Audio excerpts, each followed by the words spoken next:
tout le monde qui divorce commence en disant « Moi, je ne vais pas avoir ce divorce type combat de tranchées où on s'appelle de tous les noms et où on fait pression avec tous les moyens, etc. » Donc tout le monde commence en disant « Nous, on va faire un divorce, mais ça sera très amiable, etc. » Dans les faits, ça commence à l'amiable et ça s'envenime un petit peu sur la fin, puis on est content de signer. Et ensuite, surtout, on est content, 1, 2, 3 ans après, d'avoir vraiment tiré un trait. Donc ceux qui, dans la phase à l'amiable, disent oui, alors, je prends un exemple, le prénom est inventé, alors je vais laisser Olga garder la maison parce que j'aimerais que les enfants ne doivent pas déménager, etc. Et par rapport à l'appréciation de la maison, on va faire un contrat, etc.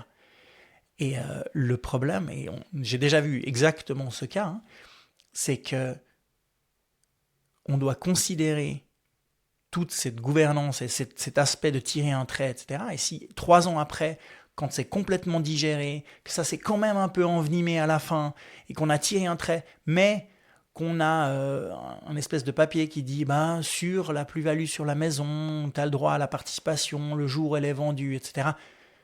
Mais qu'on veut acheter quelque chose avec sa nouvelle compagne, on l'a dans l'os. Donc, pour le divorce, en général, sortez, vendez.